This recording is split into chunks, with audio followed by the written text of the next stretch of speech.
The Pentagon just begged for help from the same AI company it banned 3 weeks ago. Not because it wanted to, because a war forced its hand. And the reason this happened reveals something about artificial intelligence that should terrify every government on Earth. By the end of this, you'll understand why the most dangerous thing about military AI isn't the technology, it's the politics surrounding it. Think of it like a hospital firing its best surgeon for refusing to perform an unethical procedure. The hospital hires a replacement who's willing, but then a mass casualty event hits, and suddenly, the hospital realizes the replacement isn't qualified for the hardest cases. Now they're calling the fired surgeon at 2 a.m., asking them to come back. That's essentially what just happened between the United States government and two of the most powerful AI companies on the planet. Anthropic, the maker of Claude, told the Pentagon it wouldn't cross certain lines, no mass surveillance, no autonomous weapons.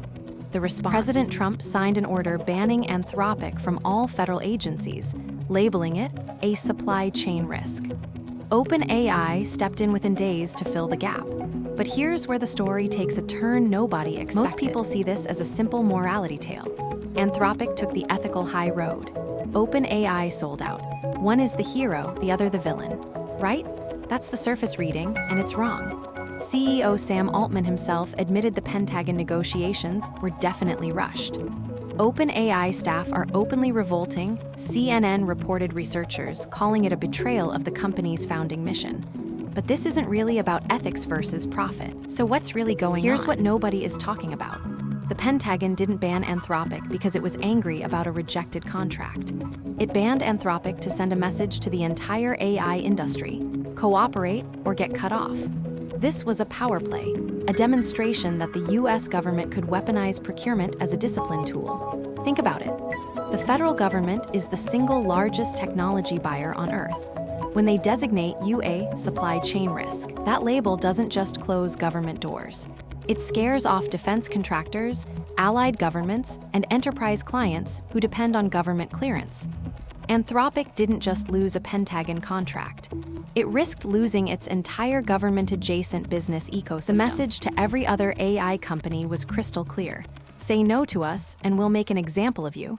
And for about 2 weeks, it worked. OpenAI signed on the dotted line. The industry watched and took notes. But that's only half the story. Then Iran happened.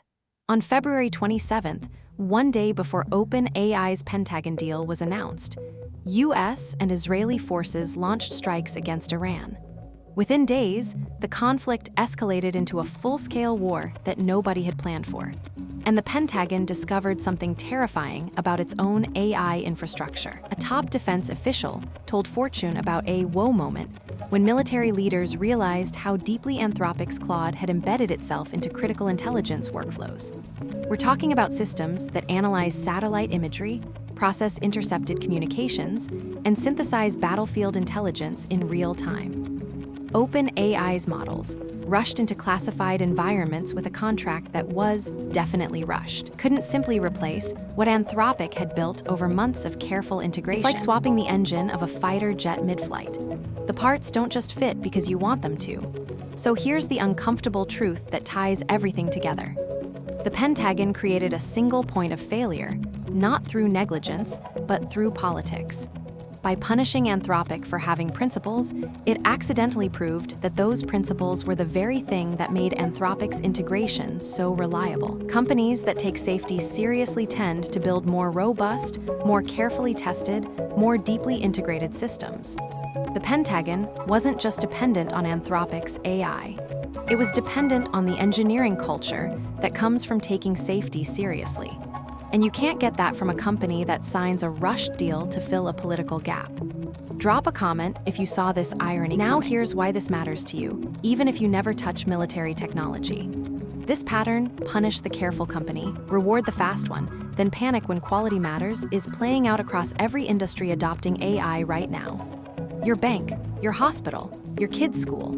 Every institution is facing the same choice. Do we go with the AI provider that moves fast and says yes to everything, or the one that sometimes says no? The Pentagon just showed the world what happens when you choose speed over safety, and then reality shows up uninvited.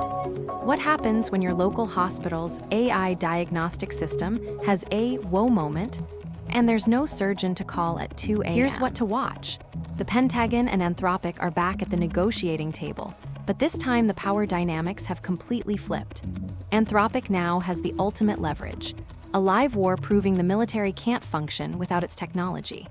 If Anthropic gets its safety conditions met, it sets a precedent that could reshape how every government on Earth procures AI. If it caves under pressure, the message is clear. Principles are negotiable when the price is right. Either way, we're watching the moment that defines whether AI safety is a real thing or just a marketing slogan. Which outcome do you think we'll get?